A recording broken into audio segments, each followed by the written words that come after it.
What's up, bro? How are you? I'm good, baby. How you doing? Man, I'm good, dude. I'm been glad we finally got this thing going, man. Took a little while. I know you're busy. You're a hard man to track down, man. A lockdown, I guess. Yeah. You know, having to come down to come up to Shreveport. You know, I had to wait till I had something to do down here. Yeah. Nah, I hear you, man. It's hard to get away, especially you got all that stuff. Yeah. Well, I want to talk about. We met in passing with all this barbecue stuff in the past few years, but I want to talk about like how you got into it and where you at now and like the whole. If we can just walk me through the whole thing, man. All right. Let's get right into it. Well, I started barbecuing probably when I was maybe 14, 15.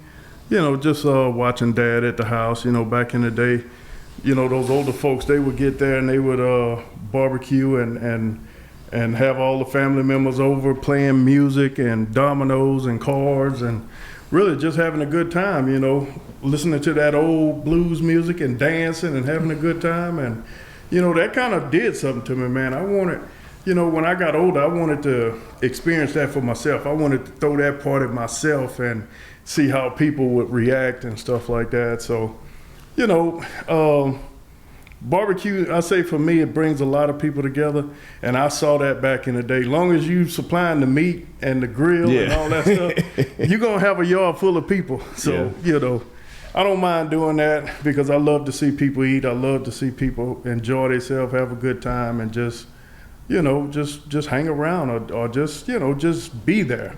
Yeah. You know, and you know, today I'm doing a lot of competitions and stuff, and I got a restaurant. Got a food truck, trying to open up a new location and, you know, just all over the place. And on top of that, I'm still a licensed contractor. So I'm just trying to do some things, man. Just trying to do some things. Well, tell me about, when did you do your first, I guess you starting like cooking with a family. When did you decide to like go out on your own? Did you start competing first or did you do the restaurant first? Well, I was catering first. Okay. I want to say probably a little bit over 10 years ago, we were doing a lot of catering and just, you know, just really doing catering for people. And I was still doing my construction work. I would cater on the weekend. And that's how it kind of started for me, you know. I had one guy, he kind of, I want to say he challenged me one day. And the kind of challenge he wanted, it wasn't a physical, in-person barbecue challenge. He wanted to show some pictures of what he did back in the day, what I did. And I was like, no, man, let's go head to head right now. So that's how it kind of started for me. And then, you know, just being on Facebook, doing a lot of videos and, you know, just really just showing stuff I was doing. People just wanted to challenge me. And that's how I started, you know. Oh, so they're talking mess on Facebook. Yeah, you're like, okay, they're talking a lot of mess. And you're like, okay, I'm gonna get on here and we're gonna do it. Mm-hmm. When was your first competition? Do you remember? It was Smoking on the Red in Campty, Louisiana. Okay. How many teams was there? I think it was 8 teams there. And was that a traditional like brisket chicken rib? Well, they did like I think it was ribs and chicken. Okay, it's like a one day. It was a one day thing. Yeah. How'd you do on that one? Oh, I won everything. You know, the thing about it, I had built up a reputation of, you know, being a good cook, and you know, people have been seeing me different places cooking, catering, and stuff like that. So when I got to the competition, 5 of the guys backed out right then when they found out I was coming. The other 3, once they started cooking and word started traveling that I was in the competition, it was only 1 that was left. So when I brought my food up to the judging table, the guy's wife seen the food and she went back and told him. So he went up there, grabbed his food, threw it in his back in his barbecue pit, and they packed up and they drove off. So I ended up winning a competition, no contest. Gosh, dude, really? That was back then it was $200, you know. Yeah, it was $100 for each category. Well, how many have you done now, dude? It's been a while. Oh, because I feel like every time I open my stuff, I see you doing something somewhere.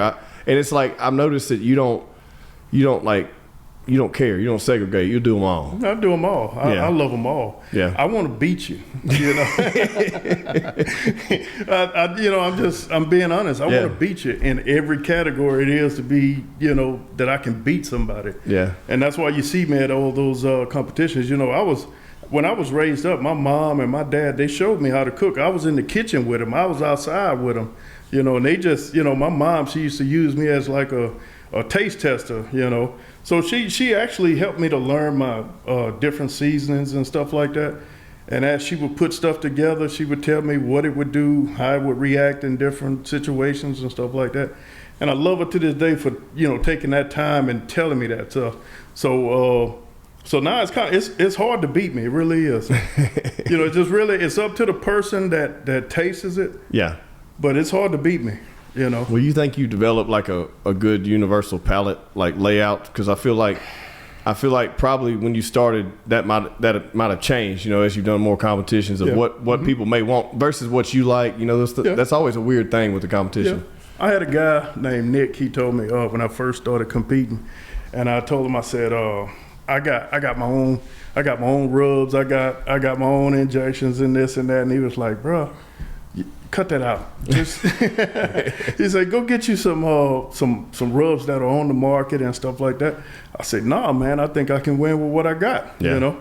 So I just kind of stuck with it. Over the years, I stuck with it, but I also incorporated different people's rubs along with mine, you know, layered it out and stuff like that. And mine is like a base coat and a finish coat. Yeah. So, you know, now when I'm doing stuff, you know, I'm still using my own rubs, but I'll still use a little bit of stuff here, a little bit of stuff there. Every little thing helps, you know. Yeah. So right. And you're doing most of your stuff on barrels now, huh? I do everything on barrels. Yeah. When did that start? Oh, that started I want to say maybe 2 years ago. I was getting my butt kicked everywhere I went. You know, I was using an old 250-gallon pit smoker with the firebox on the back. Yeah. That's what I started out with. And I was, you know, doing pretty good with it. But, you know, as I started going longer distances and stuff like that, I was sleeping in the truck, you know. So in order to get my wife to come with me, I had to do something different. Yeah. So those guys, I went to one competition, the guy was like, man, you need to convert over to the drums and stuff. It's a lot easier on you. And then you can get you a trailer that you can sleep in and stuff like that. You know, and just listening to those guys, you know, it made a lot of sense to me, so that's what I've done. So 4 years ago, I, you know, got into the drums. Yeah, because I think I remember walking down Grilling on Main and seeing you running drums. And I guess you had been everywhere else, but a lot of people still weren't running them yet. Yeah. And because we would come up and talk to you, I was like, man, this is I hadn't seen them yet that much. You know, you see them in competition, but you don't just see them, you know, in the backyard or nothing like that. But man, they're great for ribs too, man. They're man, awesome I love them. I love them. Are you using a drum on your chicken? Are you still doing like a PK or Weber? Well, what do you do? I use the PK and cook that chicken for about 30 minutes. You know, real hot and fast. And man, it's juicy and it's cooked all the way through. So a lot of times people are like, how can you cook a chicken in 30 minutes and it's not bloody and all that stuff? I mean, I do. I can't explain it. You know, I just got a hot temp and that's what I go with. Do you let everybody, like, do you have secrets or do you like tell everybody like your process? No, I got secrets. I don't want nobody to beat me. You know? I'm not gonna sit on here and tell you because I know I'm gonna compete against you. No, well, I've noticed that. Like, there's stuff that I won't tell people. Like, and I have near the street cred at all that you do. Yeah. We've done well in some things, and like, there's stuff that I won't tell people, but I will tell people the process. Like, I'll tell people the process I use. Yeah. You know, because some people are like. People argue about wrapping your brisket and what you wrap it in and what temp you're supposed to do that. And I'm just like, look, man, this is how I do it.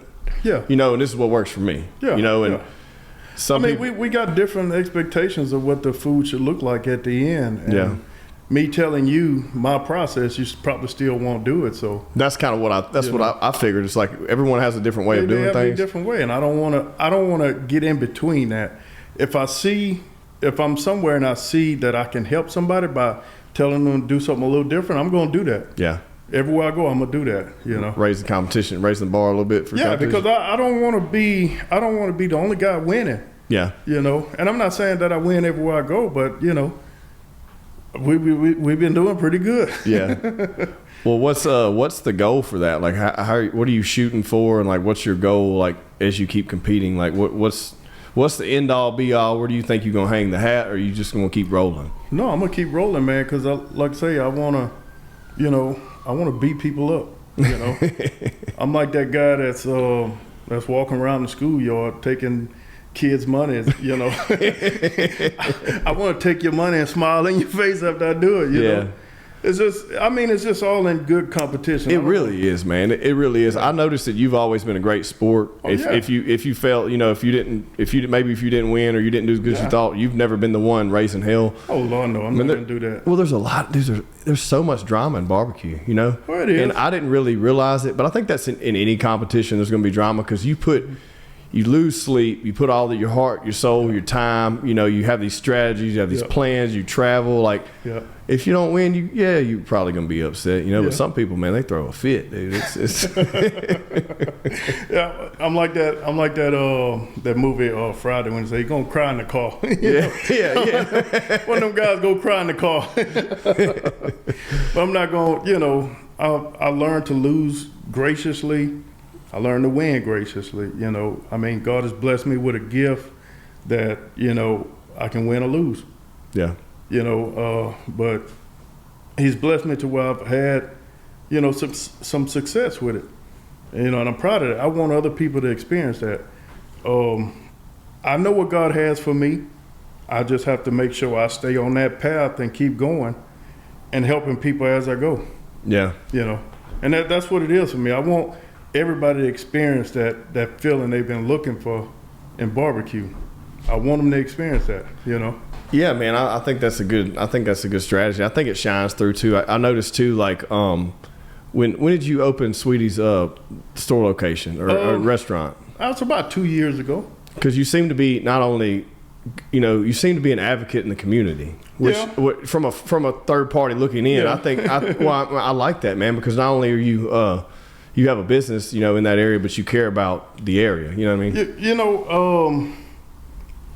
The thing about it, some people in the community, they may feel like, they may never see some of the stuff, let's say, for instance, me, that I've seen, or some of the other people that are doing things. I just want to encourage them to, at least give an effort to see if you can actually obtain that. Because, I gave it an effort to see if I can actually be a barbecue champion. Nobody, counted me in for doing this. This was something I just kept telling myself, I can do it. And I just want to relay that to the community. You can do it, and sometimes they'll look at it and, they may feel like, oh, because you this, you that, you done this. No, man, I've been where you at. That's why I'm telling you what to do. That's why I'm telling you can do it. And it's hard. It's hard, but I'm not gonna stop. Sometimes it's I just go back and cry about it because a lot of people getting murdered in the streets and stuff like that, and I'm against that. A lot of people don't want to tell what happened. I'm against that. If you know something, man, these are people's loved ones. Yeah. And I understand that they fear for their life and stuff like that. I understand that. But, it's going to come a time when it's going to hit home. You're going to want somebody to tell what happened, Yeah. So. Well, there's a lot of pride in that too. And I think that's something that just as a man that we got to let go of sometimes. You know what I mean? Like you don't want to rat on somebody or you don't want to say something, but man, I mean, it's for I don't know, giving someone the truth is always for the common good. It's not, hiding that truth is never going to, it's never going to work out well for anyone, in the long run. I mean, God, this is a touchy situation because it's a touchy subject for me at home because, a lot of people may not see it the way I see it. And I've lost business on account of that, which, it hurts. It hurts. I'm not going to sit here and say it doesn't hurt. It does hurt when people don't want to, associate themselves with me because of my views on life and stuff like that. But it's only because I want to help them. That's it. I want to help people. Yeah, no, I think that's. I mean, that's why I didn't want to get into the weeds or something. But I just on the outside looking in, I noticed like you seem to be an advocate for progress. Yeah, for everyone, for the whole community. And you don't seem to see. You don't seem to segregate. You put yourself in every single room. Yeah. You collaborate with everyone. You're willing to work with everyone. I look at it like this: if we're going to be in heaven together, we need to do this together right now. Yeah. I don't think heaven is going to segregate anybody or any of that stuff. So. I mean, at the end of the day, we're all humans, man. You know what I mean? We're all one species. You know what I mean? That's what it boils down to. I feel like I want people to smile and have a good time like I did when I was growing up. That's it. I just want people to have a good time. I'm not downing anybody for how they living or whatever, because I'm just a paycheck away from being on the street myself. So I'm not saying that I'm all that. I'm saying I'm here. I can help you too. Yeah. When I won that Memphis and May Trophy, the 4th place with the team, when I got back to Natchitoches, I said, man, anybody, just y'all come, touch the trophy, and just dream again. Let it just spark something in, because I felt like this was my dream to win that 4th place trophy. Actually, I was going for 1st, but I got 4th. Hey, that's still a huge 4th achievement. in the world, Exactly, it's a huge people achievement. in China know who Daryl Walker, Sweetie is. Yeah. So what I'm saying is, I want people to dream again, and I felt like if they would touch the trophy, it'll spark something in them. I mean, this man did it. I can do it. Yeah. Yeah. Well, where did the name Sweetie come from? My sister gave me that name when I was a baby, and it just kind of stuck with me all through my life. Even in high school, they call me Sweetie. Even college, they call me Sweetie. Jobs, they call me Sweetie. I was sitting in college one time, me and my wife, and the lady was calling roll, and she was calling Daryl Walker, and I was just sitting up there like. Because when she got to her name, she didn't just move past it after nobody said anything. She just kept going on and on. Daryl Walker, is Daryl Walker here? And I said, man, why don't this fool say something? And Trisha looked at me and she said, fool, that's you. That's your name. I said, my name's Sweet. Oh, I said, God, I'm here.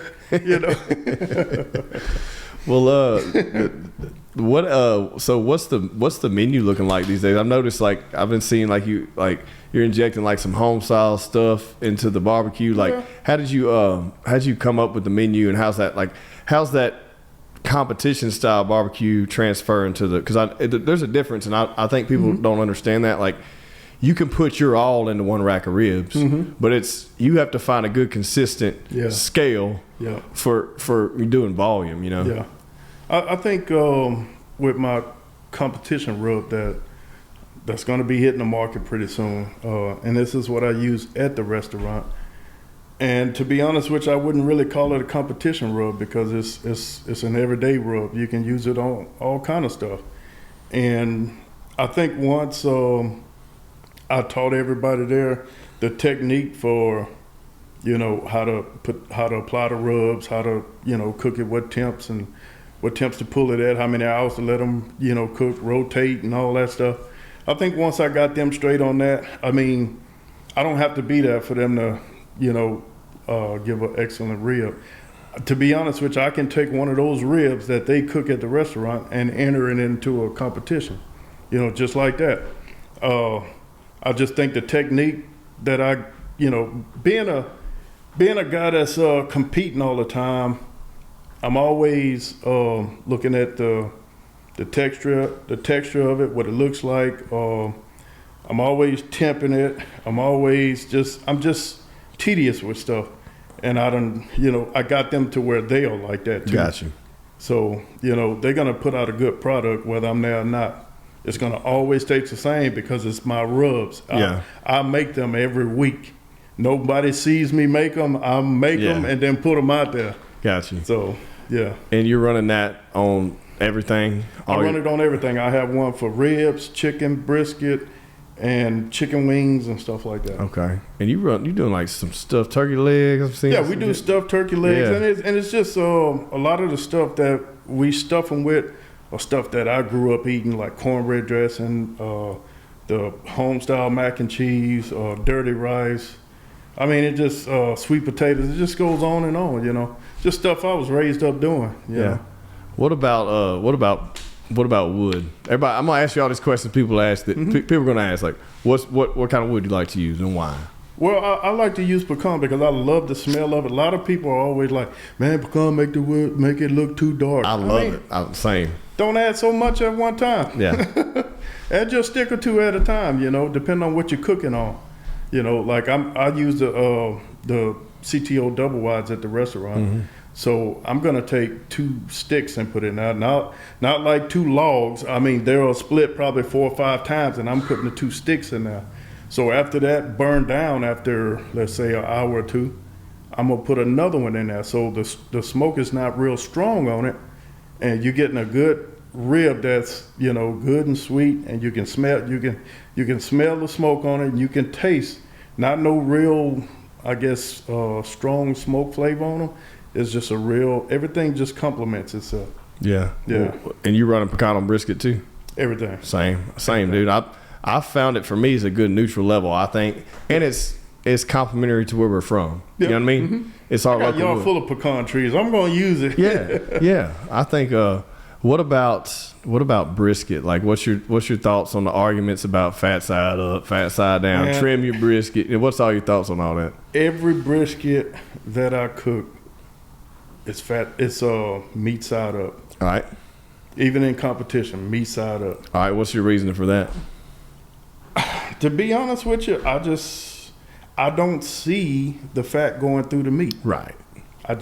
Right. It ain't. I've tried it like that. It doesn't matter. Yeah.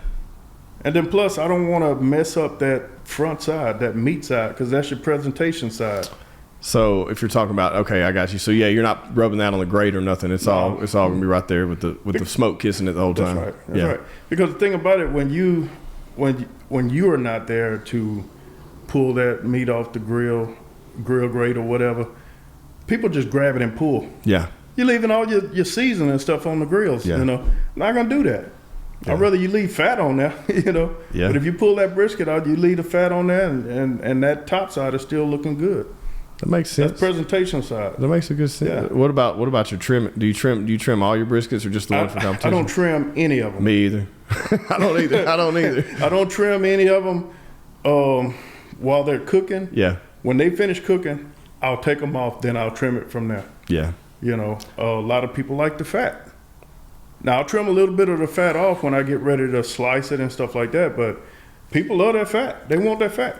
I'm the same way. Like, I prefer a fatty piece of meat. If I'm going to a restaurant, somebody's give me a crab barbecue, I want a fatty piece of brisket. You know, I don't want no lean piece of brisket. Especially if they didn't cook it good. At least that fat will offset it a little bit. You know what I mean? But I'm the same way, man. With brisket, I've never trimmed one until after I was done cooking it. But there's so many people that'll argue about it and they want it all perfect. And I guess if it's for efficiency and they all want to be damn near the same size, but I mean, your brisket varies. Every single brisket's going to vary. And even if they're the same pound, they're going to vary on how they cook. That's right. That's right. Pork butts the worst, man. I've had some pork butts. I'm sure you have. I don't know if you like me, but dude, I cook 20 or 30 a week. You probably cook more than that. But dude, you have some that you can get them a 215. They still ain't rendered all the way yet, man. I've seen some crazy ass pork butts. Yeah. Yeah, a lot of times, like what I do with the pork butts, I'll pan them up while they cook. And the thing about it, I got three CTOs, so I'll have one cooking brisket. Tell everybody what CTO. They might not know what that is. Well, it's an old hickory. Big old hickories, yeah. It's a big one, double doors. Yeah. Got the 4 racks on it, and you know, I love those things. Love them. And they run off propane or either just I don't have the competition switch on the 2 that's at the restaurant, but the one on the trailer, I have the competition switch. So if we somewhere cooking whole hog, we can turn that gas off and just let it, you know, run off the coals and the wood. Yeah. I've never cooked on one. I've been running offset this entire time, that old trailer, you know, and then I finally. Or if you ever get hold of the CTO. Look, man, so I'll tell you this, I don't know. You know, they used to have backwoods smokers. Well, Chase Loomis sold backwoods, and this company that bought it, apparently something happened. Anyways, he's re-upped a similar design, not the same design, and it's Blue Bayou. And I've seen that. He built me, I think there's a couple guys in hogs that have them. Well, he built me one of the big hog ones, so it's on the back of my trailer now, and it uses water. It has a water pan. Yeah. And I've got to cook on it. We're doing some mods, so I've only got to cook on it twice, but I've thoroughly enjoyed it. And dude, it's night and day from doing that damn offset, bro. That offset about to kill me, man. I bet. I've been running that damn offset for you know how it is. You ran one. I ran them. You talk about it. I don't care if you can. The process, you can do it the exact same every time. Yep. You're gonna have a different fire every time. Yeah, every time. It's just, dude, it's so finicky. Like no matter what you do, if the stick's the wrong way, if the air just breaches a little bit, like the airflow breaches a little bit, man, your fire dipped down to 180, and you done fell asleep, you know. And you talk about some miles I've been put on my life from doing that thing. But I'm excited to run that new big one and see. But I know those old hickories are awesome. I've seen you guys use them, and I've seen a lot of restaurants use them great. And that's the way to go. I mean, you got people that don't know how to barbecue. I mean, I can make them a pitmaster in about 20 minutes. Yeah. Turn the switch on 300, hit on, and just put a piece of wood down there. Yeah. Yeah, there's instant pitmaster. Yeah, I mean, there's something about it, man. Those things are machines. There's no one's been able to duplicate what those things can do, man. I just in volume, you can cook so much. Yeah. The same consistency. You know what I mean? You can run. That's been the issue with like an offset, dude. You can't put that many ribs on there. That's right. Because you know, like they take up so much room and same brisket, anything. Yeah. You know. Yeah. So a lot of times on the old hickory, the top and the bottom will cook a lot faster. So that's why you have to rotate them. You know, every let's say 3-4 hours, something like that. Ribs. If you fill it up with ribs, your top and your bottom is gonna, tighten up first. Yeah. Put those on the third shelf, move those, just kind of rotate. I got a system down with it. And everybody at the restaurant, they know that system and they know how to rotate them. And you going off everything you do by time or what? How do you? By time. Everything's by time. Yeah. So are you still at the point? Are you probing anything these days? Or are you pretty much look and feel? We probe the briskets. That's it. Yeah. Everything else is look and feel. Yeah. Yeah, brisket I feel like it's a dangerous beast. You gotta get that temperature perfect. The thing about those briskets, I like to wrap them at 160. So I'll wrap them. So we're gonna let them sit on there about 5-6 hours, and we're gonna probe them. If they about 140, 550, somewhere around up in there, I may go ahead and wrap them, but I want them to get 160 and then go from there. Are you wrapping, putting them back in for a little while, then resting, or you just wrap? Okay. No, I would wrap them, put them right back on. Till what? Till they get to 200. 200, then you pull in and put them. Pull them off and let them cool down, and then I'll once they cool down right, I'll put them in the walk-in. Put them in there like 145 or yeah, just let them hold there. Yeah, that's the thing. I think a lot of people make a mistake too is they'll cut all their brisket and then try to I think it's best leave it whole and just cut it as you go. Yeah, well, yeah, that's right. And a lot of times we cut ours on the meat slicer. Yeah. That's so we can get the same thickness on every one of them. Got you. Yeah. Yeah, instead of pulling the knife out. And, because you got guys that don't know how to cut even. They look at me all day and they see me cutting. They be like, how in the world do you do that? I said, I've been training myself to do this for almost 20-something years, Yeah. I said, it's a walk in the park for me, but it ain't for you. I watch them cut briskets and I'll be like, man, send it over there to the chop, chop it up. Yeah, yeah. That's another thing I've been trying to, the way I chop, I'll split it in quarters and then slice, but I don't beat chop. I'll actually slice it and then I'll cross cut it. That way all my chunks are consistent because then you can get some fat and some lean in every bite, and mix it. That's how I like to do it. And well, we don't do chunks at the restaurant. We don't do. So you just mending it up. Yeah, we slice the whole brisket up. Got you. Yeah, got you. And some of them like for the pulled beef, the beef brisket. Yeah. Beef. Oh God, I'm getting tongue tied now. The beef sandwiches, the chopped beef. We always chop them up. Got you. Or either run them through the buffalo chopper. Yeah. Okay. Well, what about? Have you seen that rotisserie Old Hickory? I saw. We were down at Blue Oak Barbecue and they were running one. EDX, I think that's. Yeah, what that was pretty. It was pretty legit too. That's the only one I ever seen like that. What about hog, man? When'd you get into hog? Getting to cooking whole hog? You talking about on the pit? Just in general, man. When did you start doing it? Because I mean, how long they've been bringing you down for Hogs for Calls now? I've been there for 4 years. Okay. Now.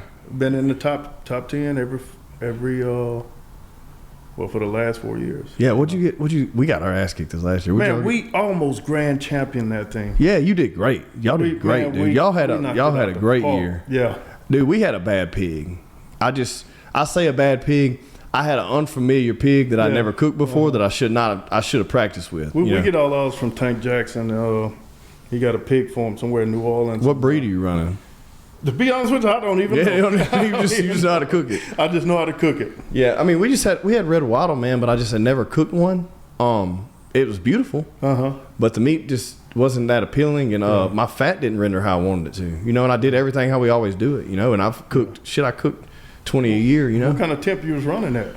Cook temp? Yeah. I was running, we run over coals, so I was running 225 the whole time over coals. 225, I might have to bump it up. That's for that pig, I think, but I ran a Berkshire the year before, and we did ninth, Yeah. And it's crazy because we did fifth this year. Yeah, y'all did great. Yeah. Y'all did great. They kept calling y'all's name. I was like, whoo, they got me again, boy. And the thing about it, I didn't even get a rib call. That was the only thing that and that really bothered me going into Memphis in May because I knew that was up next. Yeah. And to not get a rib call when we got calls and everything else, oh man, I was disappointed because I knew if I didn't get that rib call, we wasn't going to grand champion. Yeah. We ended up coming in fifth overall. That's great, man. That's great. For somebody like me, I want to win that thing. Yeah. God, I want to win it. What people don't even understand about, we're talking about Hogs for Calls, and I talked on the previous episode with Jason Brady about it too, but like, they ain't even no money to be won, bro. Ain't no money to be won. It's just pure just bragging rights. Yeah. And some of the most esteemed bragging rights too. Yeah. Because what people don't understand is like, these people build these teams and they spend all this money to bring these people from all over the United States there to cook. Right. And you're just to be there is an honor. Like just to be able to cook. I don't even care if I fall in last. Like just to be able to cook against all those people, that are renowned champions from all over the spectrum, not just barbecue, but culinary, it's crazy, man. Like I was tickled to death whenever Tina Cannon was there, and she had just won that Netflix thing, and I was like, the barbecue showdown. I was like, this is awesome. Get to cook, and she's green egg everything, get to cook, meet people like that, dude. It's just something about it, man. You see a lot of people that's on either TV or just upcoming, pitmasters, stuff like that. You see a lot of them at Hogs for the Calls. That's one of my, favorite competitions of the year, that Hog for the Calls. I don't know what it is about it. I just love it. I know the teams are stacked against me, and I like to keep it just like we got it, man, because I feel like we can win against the best. I really do. Who's all on your team? Let's give them all some shout outs real quick, man. Woo, man, we got Pitmaster Cheese. We had Wesley from all these guys from South Carolina. We had Unc, and we had Nephew. And that's the names that I know him by. Yeah. We had Larry Canada, which is over the team. We got his son. And we have, and she's going to kill me when I see her, and I don't forgot her name. Uh-oh. It was just like I was on a podcast the other day, and a guy was asking me about how did we get on Netflix, and I was trying to call Blake Adams' name. And it just totally... I forgot his name. I mean, all I could see was his face in my mind. But I'm bad with names. But man, we have a good team, and I'm one of those guys. Like, I want you to lock in once we get there. I want you to be serious about it. If you're gonna, have fun, it's fine to go and do that. But when it's time to compete, when it's time for us to put that hog on, ribs, brisket. I mean, not brisket, but pork, stuff like that. Man, I want everybody to lock in. Get serious about it because I want to win. It is, because it's a party too. That's what's hard. Yeah, it's a big party, man. Yeah, it's a big party. I always catch guys when I come back. See, I'll leave and go take a shower and sleep for about an hour, and then I'll come back, and then the guys will be sleep up there by the pit and stuff, and I always videotape them, man. We like to get there. We'll get there like a day early and get our little partying out of the way. We'll go out, do something, and get there like a day early. That way, I feel like we get it out of our system, and then we can kind of focus. Because it is like one time a year we can all get together. So it's like we want to have a good time. Yeah. Let's do that the first night. Get there a day early. Do that the first night, and then get to business the next day. You know. Yeah. Well, Memphis in May, man. Let's talk about that. So how did that happen? Well, it took me 10 years to even get on a team for Memphis in May. I met James Cruz probably about 4 years ago, maybe, about 3 or 4 years ago. We were at a competition at Marksville, and I parked in his spot. I mean, that's the spot they had gave me. Yeah. So, and James is one of those guys, he gonna come in midnight, that's what time he come in. So the guy, he was like, James may come and he may not come. So if I was you, I wouldn't just, take all your stuff down just in case you have to move to the other side. And I said, well, okay, that's fine. If he, I'll go ahead and set my stuff up on the grass. So if he does come, I'll just move my truck in my pit. Yeah. So I got there and I unhooked everything. I just got, man, this dude ain't coming. And no sooner as I unhooked everything and got to where I can relax a little bit, James pulls up. Hey, man, you're in my spot. Say, give me a few minutes, bro. I'll move out your way. So I ended up hooking back to the barbecue pit, and I moved out his way, and he pulled in, and we started talking, and he let me use some of his energy, that generator and stuff. So, we hit it off real good. So the next morning, we up there doing our thing. I ended up cooking some breakfast, and I brought him some, and man, it was on after that. I competed against him a while before, he would let me be on the team or whatever. But at the time, I didn't know I didn't know who he was, Yeah. We talked a little bit, but still, I didn't know who he was. And he came, I think one of the guys was like, I think Andy, which is over the BCA. He was like, I went up to him one day and I said, man, how can I get on a team for Memphis in May? And he said, James Cruz is one of the guys that, he has a team and stuff like that. You could ask him and see what he say. So I went to him one day and I asked him, I said, well, James, I know we don't really know each other or whatever, but if you need another guy on your team, I mean, I'm willing to, pick up trash or I just want to be a part of the team. Whatever you need me to do, I'll do it. And, not really knowing each other, he just said, okay. And just, that was it. He just walked off and, never thought nothing else about it. So, me, I'm just steady trying to beat people on the trail, to, earn a spot on somebody's team that was going. Yeah. So, one day after I was on a roll, and James, he called me and he said, man, I think I got a spot on my Memphis in May team if you want to, go. And I said, shoot, yeah, man, I'm there. And, the rest was history, And James has been one of my good friends, man. He's been a good dude to me. Really has. That's what's cool. Got a lot of respect for James. That's what's cool about assembling a good team is that finding the right person for everything. Yeah. Finding the right person for sauce. Finding the right person for ribs. Finding the right person for brisket. Yeah. If we're doing like hogs, find the right person for whole hog. Like getting all those people in your network, and then I see it. It's funny. You can see when teams are starting, like they're trying to figure it out, and they're doing these local and they're arguing a lot, and they're stepping on each other's toes. Yeah.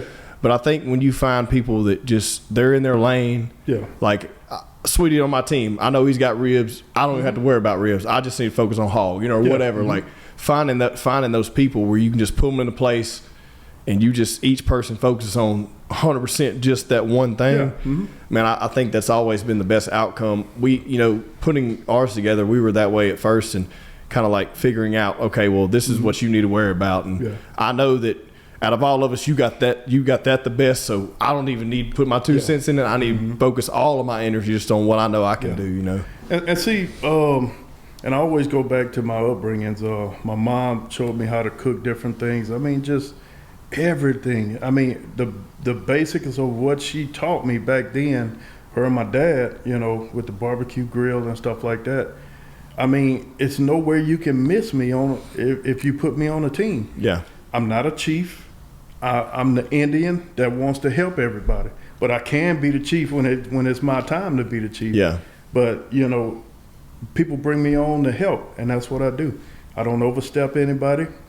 I got a good attitude toward everything. Whether you have a bad attitude toward me or not, it's fine. I ain't, it's all good. I know it's in the heat of the battle. We're going to work it out later, but we're gonna win. Yeah. We're going to come together. We're going to try to win or either, produce a good dish. And you always have good energy too, man. It's always a good time. Everybody's beat up, and down and out. Yeah. You get to the call outs, and Sweetie bring the energy back up. Yeah, because this is, God, I can't express enough that this is a dream to me, to be able to be in the presence of people that love barbecuing like I do, love to compete like I do, and just win or lose, just love to be there. I mean, it's, God,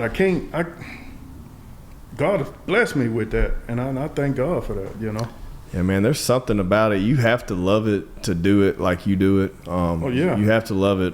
People they just don't understand. When they take that bite of that brisket or that pulled pork or that rib or anything, they don't realize that somebody's put half of their day into that one bite. Yeah. You know what I mean? Right. And people like to downplay it or talk about cost or this and that, but what they don't understand is, like, you go through a drive-through at Raising Cane's or something, you spend $20 on chicken strips That's right. that they made, and they ain't nothing special about them. They made them, and they fried them up 3 minutes. This had something. This is 12 hours of work putting this and then put on this plate, and like you can't.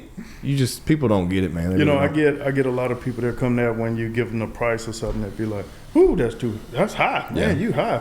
I'm like, well, shoot, I say the same thing when I look at the invoices when I'm buying those top of the line ribs and brisket and all that stuff.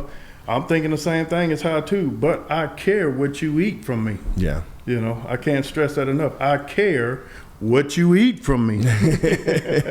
I'm gonna give you the best that I can give you. Yeah, that's important, man, because cost is I don't know, man. I'm one of those people that I will be cheap about everything, man. Right. But I'm talking about in my life, like, I'll be cheap about a lot of stuff. Yeah. But when it comes to food, I will spare no expense. Like, if there's somewhere to go eat, I will spend the money to try everything they got, because I really want to enjoy and taste it. But yeah, when it comes to, I look at some stuff like that now, and you got some people that don't want to spend that money to taste and enjoy something that they may not ever get to taste or enjoy. I'm gonna be that person that's going up there, be like, give me this, give me that, that and that. I'll be sitting with 4 or 5 plates. I may not eat them all, but I'm gonna taste everything you got to offer. I'm like, what you got? What's the best thing you got? What's the best 5 things you got? I'll bring them to me. Isn't that funny? Isn't that funny? It's like a pitmaster thing, because we'll go to other barbecue restaurants and find whoever's running it and say, look, man, just give me a little bit of everything. Yeah. What you suggest. Yeah. And I don't care what it costs. Charge me $50, whatever. Charge me whatever. I want to taste your sausage. I want to taste your rib. I want to taste your brisket. I want to taste your potato salad. Yeah. I want to taste your beans. Like, I want to taste that love you put in it. Yeah. And I want you to be the one that suggests to me what it is that I'm tasting. And then give me sit down and give me a little pointers and tips on how to eat your product.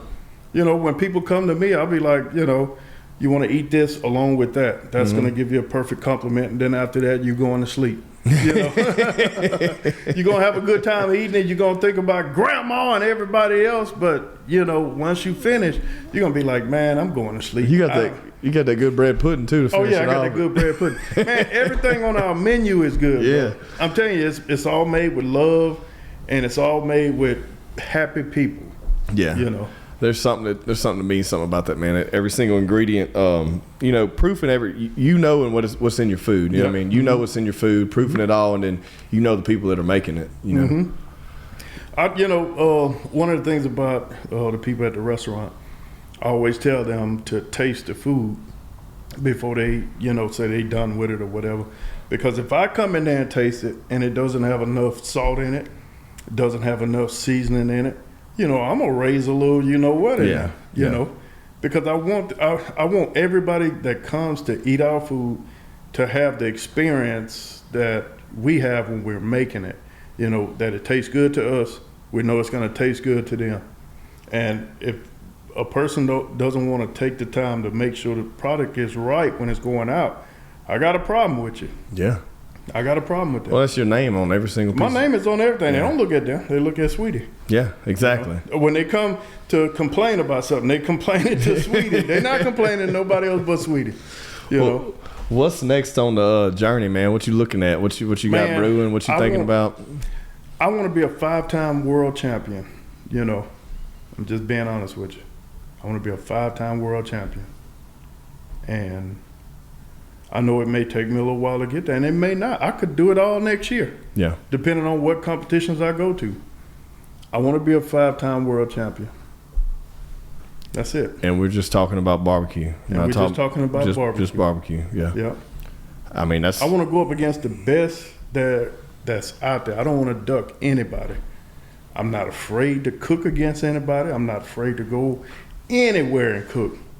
You can put me on a TV show and don't give me anything. Just tell me to cook something. Yeah. I'm going to do it. Because it's just in me like that. Yeah. I don't get nervous about it. I don't freeze up. I just adapt to whatever situation I'm in. I'm just one of those persons that, let's say almost like the ultimate fighter. I'm the ultimate cook, you know? Yeah. And I'm not saying I'm perfect, but I will beat you if I can. Yeah. Well, I mean, you have a goal. Yeah. You go there, you're there to win, not to have fun. I'm there to win and not have fun. I'll have fun at home. Right. Or on the way home or afterwards. Yeah. We'll celebrate. But I want to win. I want to give myself a chance to win. I want to give the people on the team a chance to win. Because I feel like if I get there and I don't give it my all, the rest of the team is not going to give it their all because they don't have that direction to, if he's drunk or whatever, they're not going to want to step up. They're just going to have fun too. And I just tell everybody, if you're going to drink, let's save it till afterwards. Let's win this first, and then we'll go from there. Yeah. I don't drink or anything. I may take a shot when they do the celebrate, whatever, whatever shots. But other than that, I don't drink anything. Yeah. I'm just concentrated. Honed in. Yeah. What do you have any signature traditions? Something you do everything? You have any I get up in the morning before everybody get up, and I go outside, and I just lift my hands up over the pits and stuff, and I just pray over everything. I pray over the cook that I'm gonna have that day. I pray over my attitude that I'm gonna have when things don't go my way. And when things do go my way, I'm praying for stuff that I don't know, I do know. I'm just praying for everything to be perfect in His will, I want to give myself and I want to give the team an opportunity to experience whatever we're gonna experience that day. Yeah. I want to make sure I'm locked in to make sure that happens for them and me. Yeah, there's something. So that's my tradition. That's what I like it, man. There's something about I don't know what it is. I can't tell it. You know it because you felt it. But that morning when the sun's coming up, yep, and you light that pit, yep, and you just right before the chaos starts, right before everybody turns on their Bluetooth radios, yeah, right before people start cussing, yep, whatever, yelling and having whatever it is like that. There's just that death silence right there, right at sunrise, man. There's nothing like it. That is, And I want people to know, I don't judge you if you like to drink. No, yeah. If you like to curse, whatever. I don't judge. You can still be around me. I love you. Yeah. I just. Because I do both. Yeah, I know. I don't want you to change the way you are because, I don't do it. Right. I want people to be themselves. Yeah. I love people being themselves. Yeah. No, there's something about it. The more I've done, I think the more serious you get about trying to win. It's like you have to dial that back or save that for after, or like I said, get there a day early or stay there, whatever. Because when I go to a competition and it's 80 something people there, I'm only worried about 10. Yeah. 10 groups, 10 teams. Yeah. I know if I can beat 10 teams there, I know I give the team a chance to, we're going to walk on stage. Yeah. I'm not worried about nothing else but 10 teams. That's true. That is true. Because there's going to be 10 top players there. Yeah. And they're getting paid, and they're there for one thing. That's right. And that's to beat you. and another thing, man, it's a lot of barbecue guys that I don't know, and I don't know them on purpose. because I don't want to feel intimidated when I go places and they be like, oh, this person here is going to do this. They're going to do this. I don't know who he is, so I don't care. I'm going to cook my cook, you know. Yeah, that has some validity. I see what you're saying, because if you don't know about them, you don't even have to worry about them. You ain't gonna worry about them. But in my mind, I'm only worried about 10 cooks. Yeah, and that's every competition I go. Even at Hawkswood Call, I don't go anywhere when I'm there. Yeah, I know I have to come see you. Yeah, I mean, and I appreciate that. That's what's up. Nothing to no, be, of course, because you always tell me, man, come here. I know. And this last time, I had to make it a point to go over there. Yeah, but I get it. I understand it. I don't go see anybody because I don't want to change up my game plan. Yeah, I understand it. No, I understand it, and I've seen that the more I've done, you know, and the more I've grown in the sport, you know. Yeah. I've seen that. Like you get your stuff. You got to. I mean, every minute matters, man. Every minute matters, man. You talk about, people don't understand. Like you talk about a 20-hour hog cook. You know, you talk about people. They say, like, "Oh my God, it's so long, dude. It goes by so fast." It goes by fast because those minutes keep counting down, and then you're juggling the ribs and the you know, and the pulled pork and the other dishes. You got all the all the other items you decided to sign up for. You know, and the more you throw on me, the more I'm ready for it. I just love it, man. I'm the same way, dude. I love it. I'm a creature of chaos, and the more like get that whiteboard out, I'm like, I got this time. Okay, let's figure it out, man. You know, if it wasn't for my wife, she kind of keeps me on track of things, because in my mind I have the playbook. I have the playbook going like that, and she'll come and she'll be like, "Well, sweetie, I just want to make sure I ain't trying to get you out your game plan, nothing, but I just need you to look at this." And once I look at it and hers match mine, then I know I'm on a good, rhythm with everything, because it's times where, let's say when I prepare for things and I don't prepare all the way she has it set up for me to go or whatever, I'll get mad and I'll be like, well, why you ain't tell me this earlier? So, she likes to come in and she'll tell me, look, I know you in your zone, but look at this for a minute. And that's how we do it, Yeah.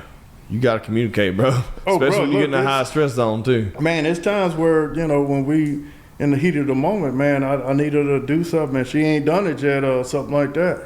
And I can't blame that on her, because, we're a team, and I know I put a lot on her, for as, making sure my rubs are, ran through the blender and all that stuff there, so I could, shake it just right, and the injections, the sauces are warmed and this and that, that could be stressful sometimes. Oh, yeah, man. And then when you're doing KCBS, that's 30 minutes, every 30 minutes. Oh, I know. Back to back. And then she has to walk them and then come back and then make sure she has her stuff together. You know? And you turn around trying to finish it up to that, dial into that last minute, and then get the presentation right. I remember one time we were at the Raw. Let me see, what was the name of it? It was the Raw Oaks Invitation, and we were on the pork, turn-in, and she didn't like what I was doing with the money muscles and stuff. So she was trying to tell me not to do this, not to do that. And I was like, look, I'm the one doing this. You stand back and let me do this. So she just stood back all the way. She didn't help whatsoever. So when she did come in, I turned around like, look, you gonna help me or what? After I done told her to go, you gonna help me or what? So she came and she started helping me. And I mean, I don't know what it was, but it instantly made me mad. And I grabbed the whole box and I just threw it up against the wall. And do you know, we ended up winning third place. With that thrown up? You just need a little bit of attitude in there. Man, it just needed some attitude with it. But God, I mean, we were so mad at each other at that particular time. And I was like, I got to thinking about it. I said, you know what? I shouldn't have did that. I was just in every 30 minutes. It'll get to you when you want to win, and I wanted to win the Royal Oaks Invitational, you know. And we ended up getting 3 top 10 calls. We got I can't remember what they all were in, but we got some real high scores, and we did pretty good. And I did not get a rib call. Yeah. Did not get a rib It's so call. crazy too, because you get a lot of. I mean, I see you get a lot of most of the rib calls. Yeah. You know, like And that surprised, but that scared me because I was like, yeah, man, I'm going into Memphis in May, you know, yeah, and I ain't got a rib call in 3 major competitions. And a lot of people would want to abandon that recipe, but I stuck with it, and I just said, you know, I'm going to sink or swim with it. I mean, we did the exact same sauces last year, and last year we got 5th, and then this past year, we didn't get even top 20. Wow. And it's the exact same everything. Just whatever table it's however you fall. Like it's, you know, it's one of those things. And I use sauce for an example because nothing changed about that. Yeah. You know what I mean? Whereas the hog, everything changed about it except the cook, but the type of hog, the prep was a little different because I wasn't used to that specific, and that hog was a little larger than what I'd normally been cooking. Yeah. You know, where I was running like a little 80 down there, that was a little over 100, and it just You makes like it to cook those ones about 150, huh? Me? Yeah. No, I like those for parties and stuff, but I really like the 80s, man. But y'all do the big ones, huh? We did. I think this last time we did a 90-pound. Yeah. I like that sweet spot, like for me. But the last 2 times it was like 120, 150, 140, something they like that, like 3 times. A lot of people like those $150s. I don't like them big hogs like that. I like it for like us all enjoying it, but like for competition, I like the 80s, 90s. Yeah. You know, under 100. Yeah. That's a short cook. It's not that long. And you get that. I don't know, the fat render's just right. Yeah. I think you know you can't. There's not much fat on it. It gets right. It gets scary when you get them 150 pounders and you're 3 hours out and you're like, So like my first time doing a 150-pound hog for Hogs for the Cause, I want to say we put that hog on around about 5 o'clock that day. After we finished, you know, trimming him out and stuff, we went on and put him on, and we took him off probably an hour before turn-in time. Yeah. You know, and I felt like, that hog felt like, you know, I was like, man, it's not where we needed to be at. Yeah. Should I put it on earlier? You know, but that's when we got the hog. So, but it turned out really nice. We got the tender parts off of it, and you know, and kind of went from that with it. Yeah, man, it's I don't know, man. There's something about it, man. There's something about barbecue. Something about being able to. It's all in good sportsmanship. Like I know I'm gonna compete with you again. Oh, yeah. You know, I know I'm gonna see you, but I can sit there and hang out with you. And if you need to know anything, just let me know. Well, yeah, I mean that's the good thing about the community, man. It's very funny because there's a lot of people in the community that don't want to play well with others. Yeah, and then I want you to know. Right. Well, the same. Like, because why not? Like, I want to see that. I want to see you win just like I want to see me win. Yeah. It will really, I mean, just make my day if I see y'all walk on stage for Hogs in the Car. I might walk up there with y'all. Hey, if we walk up there, I'm going to make you go with me. I'm being honest with you. I will walk up there with y'all if I see y'all going up there. No, man. Because I know the heart y'all put in this stuff, man. Yeah, I know that. Well, yeah, man. And for me, it's like, I appreciate I wish I had the grind you got running these circuits. Like, that's just the only one I'm doing anymore. Yeah. Because that's just all I got in me right now, you know. But in that one, I want to put everything I got in it. You know what I mean? Well, you know, I couldn't do this without the help of Bank of Montgomery, BOM and Natchitoches, you know, Royal Oaks. I couldn't do it without, my wife, you know, number one, because she pretty much has everything together for me. Yeah. You know, if she decides she doesn't want to go, it will make it real hard for me to go. Yeah. I got 2 competitions coming up. One is in Marksville this week, and I got another one in Darlington, South Carolina. It's a whole hog. So she's not going to come to that one because it's on Thanksgiving. She's going to stay at home. But, you know, we kind of talk strategy and stuff like that to kind of make sure I'm on my P's and Q's once I get there, because I rely on her to remind me of stuff. Yeah. You know. But, you know, without the help of the sponsors that I got, Pit Grit, you know, James Cruz with his seasonings, God, it's so many people that Smoking Wizards, those guys, he just came on, and Vincent, I don't know if you know him or not, but no, I don't know them guys. He was like, bro, I wanna go with you to Memphis and Man, stuff like that. and I want to, sponsor you some rubs and just tell me whatever you need. I'm gonna, with these competitions coming up, give you whatever you need, sauces and stuff. And he likes to make a lot of stuff, and I want to pick his brain once I finish these competitions this year, because there's some stuff I want to put on the market with, dealing with some of the stuff like what he does. Yeah. So, I mean, guys like him, man, I could go on and on. I wish I didn't have short-term memory when it comes to remembering people that sponsor me and stuff like that. People in Natchitoches that, small businesses that, that'll donate to what we're doing, regional construction. Those guys, I used to work for them a while back, and, we've always had a good term. We've always been on good terms, and, when I call them and ask them about a sponsorship or something like that, sure, sweetie, whatever you need, send us what you need, and we'll get with you, And I've been blessed to have people like Bank of Montgomery. Those people, man, Ken Hale, Carrie Beth, those people, I can call them up and be like, look, I need some help going to this competition. Steins, I can call them. They've always been in my corner. Steins Lumber, and we do a lot of catering for all their stores. Like when they reach their 90 days of safety, we'll go out and feed the store, the whole store. Yeah. So, man, that's been a blessing. And Pilgrim Pride. I mean, it's just so many people that just pour into what we're trying to do. Help me with support and stuff like that. Because I'm gonna be honest with you, when I leave Natchitoches, it cost me at least $1,500 to $2,000 to leave Natchitoches. Yep.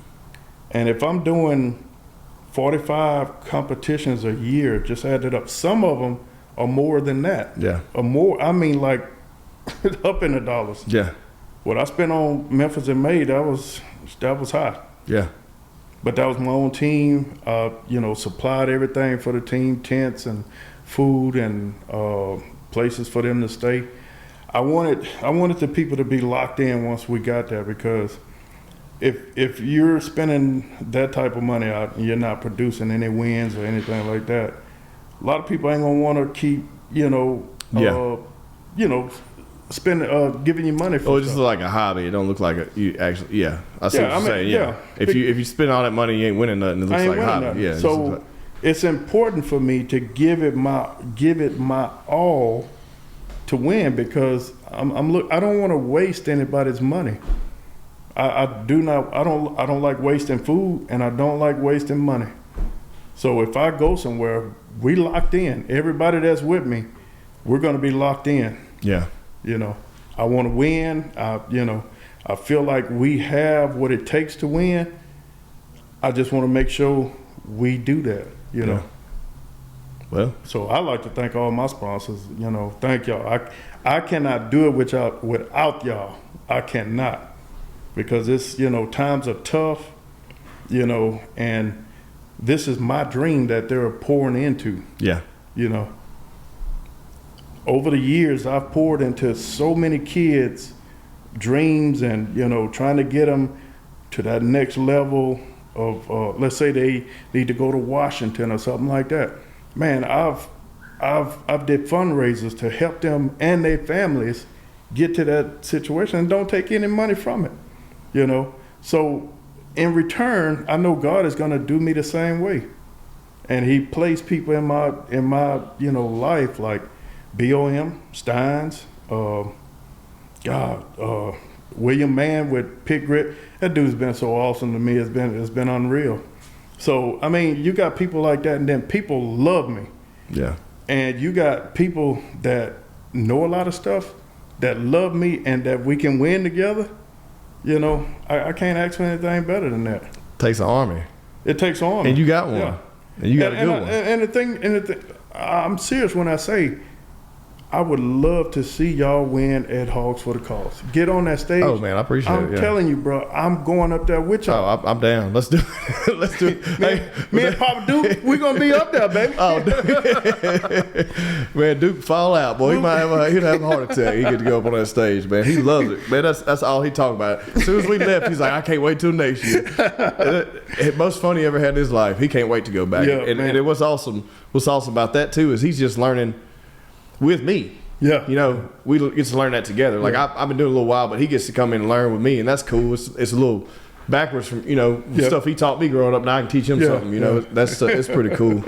But man, me and Duke used to work together doing construction. He was on one dozer, I'd be on the other dozer. Yeah. And man, Duke is the coolest dude you ever want to be around when you on a job site. He's just so laid back. He cool. He just nonchalant about things. He ain't gonna fuss. He ain't gonna raise an eyebrow. I mean, he just want to do his work. Yeah. He'll laugh a little bit, get him something to eat, get back on that dozer or whatever he's working on, and we just, I love working with Duke. Yeah. Yeah, Duke was a cool dude, man. That's how he is, man. He's just always been like that. Around for a good time too.